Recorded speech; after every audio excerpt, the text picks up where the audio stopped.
check in on your neighbors, check in on your friends and your family. Take precautions, especially if you have health conditions. Coming up on DC News Now at 9, dangerous smoke traveling all the way down from Canada to New York through the nation's capital and beyond. The air hanging thick, making it hard to see and in some cases breathe. And the haze only about to get worse.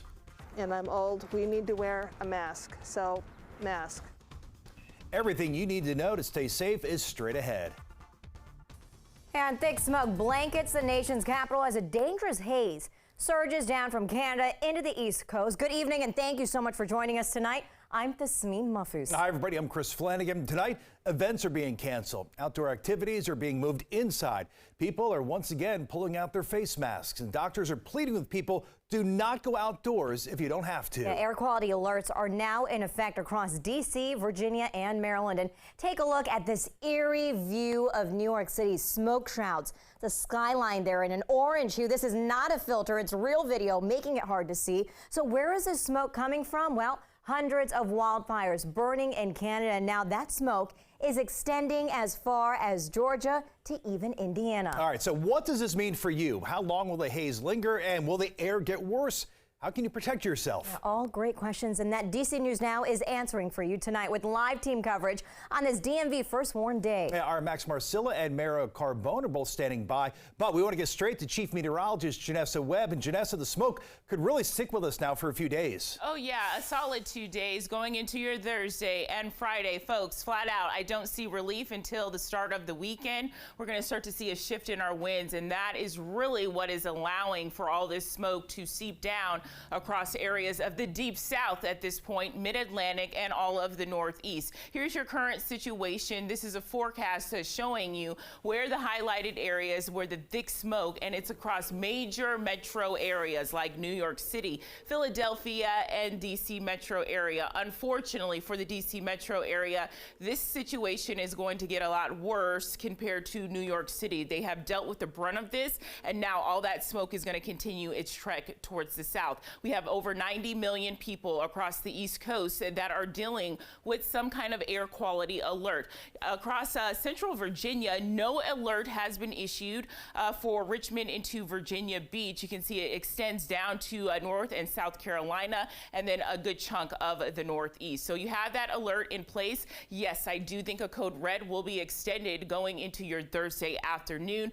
There is that possibility it goes down to a code orange for Friday, but still not much changing. Here's where the current plume is lingering across Philadelphia, but that plume is going to continue its track towards the south. That is round one. We have another one from Futurecast, and that one is really going to start to explode across Buffalo, upstate New York, into New York City going into tomorrow afternoon. So really, we're just in the beginning phase of all this haze and kind of that milky skies.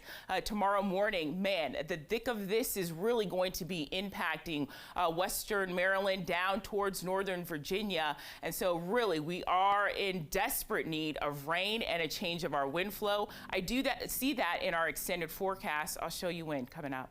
All right, Janessa, thanks. So even if you're perfectly healthy, breathing wildfire smoke, of course, can make anyone sick. Some symptoms you may experience include headaches, trouble breathing, irritated eyes, throats and sinuses, coughing and fatigue, and chest pain. As we've been talking about, here's a word of advice from Dr. Alex Koo with MedStar Health. The best idea is to try and stay indoors as much as possible if you can in a well-ventilated, aerated area. And limiting your time outdoors is just a start. The CDC says pay attention to air quality reports and make sure you're watching our forecast for the next couple of days. Also, keep tabs on the U.S. Air Quality Index. That is on the front page of our website, dcnewsnow.com. And a lesser-known tip, don't add to indoor pollution. All right, so what does that mean? When smoke levels are high, you don't want to use anything that burns, like candles and fireplaces. Also, don't vacuum. This can stir up particles inside your home. And don't smoke tobacco or marijuana, which puts even more pollution into the air. All right, so what about masks? Do they help? Doctors we spoke with say if they're well-fitting N95s, there is some protection there. But a simple surgical mask or scarf will not help in this smoke. And again, while healthy people are at risk, it is especially risky for older adults, pregnant women, children, and people with pre-existing respiratory and heart conditions to go outside. They're more likely to get sick if they breathe in this air. Same thing if you have bad allergies.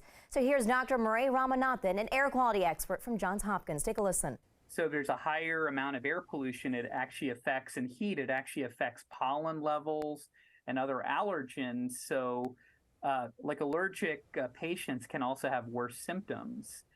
And if you have asthma, Dr. Thomas Flam from Albany, New York shares this advice. Use your rescue inhaler, your albuterol. And I would suggest that you use it 3-4 times a day for at least 2 to 4 days, and then you see how you respond to that. And for your furry friends, the air could impact them too. So tonight we have some tips you need to know to keep them safe over the next couple of days. Joining us live in the studio is our Max Marcilla. And Max, you spoke with an expert and they told you it's important to take these measures even if your pet doesn't show any symptoms. Yeah, they might not complain like you or I might of a sore throat or trouble breathing. And even if they don't show symptoms like a cough, the air could still be harming them.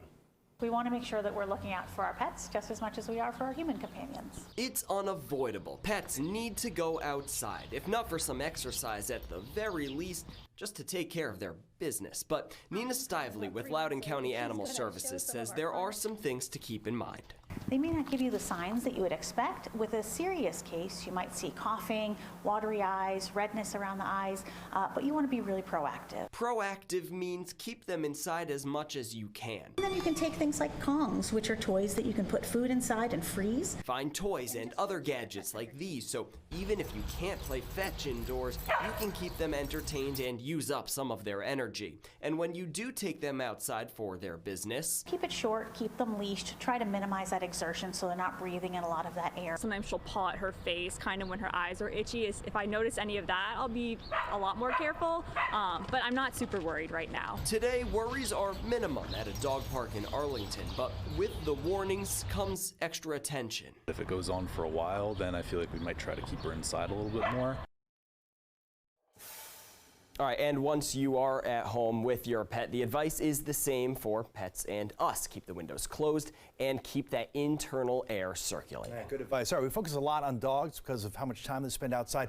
What's some advice for other pets? Sure, so for cats, it's the same as dogs. Keep them inside as much as they can. If you have to go out, some of the things we discussed in that story. We're also told that birds are really susceptible to what's out there in the air. So birds and other reptiles, just keep them inside. That's what they're telling us tonight.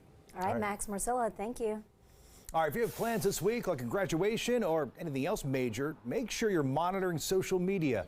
Major school systems, including D.C., Montgomery County, Prince George's County, and Stafford County, have all been moving outdoor activities indoor as they monitor the air quality. And across the DMV, concerns over air quality canceled different events from live music to school recess, outdoor exercise classes, and so much more. Yeah, very much so. But one thing that was not canceled, tonight's Nats game. Our Mara Carbone live outside of Nats Park for us tonight. And Marielle, the game is going on as we speak, despite the district putting out a recommendation to avoid outdoor exercise. Yeah, that's right, Chris. You can see people kind of filing out as this game continues to go on. Now, we know that the MLB is the group in charge of deciding whether to postpone a game because of air quality. And although they were monitoring the game here tonight, they did let it go on. That's despite postponing games in other major cities. And most fans we spoke to out here, they say they're okay with that decision.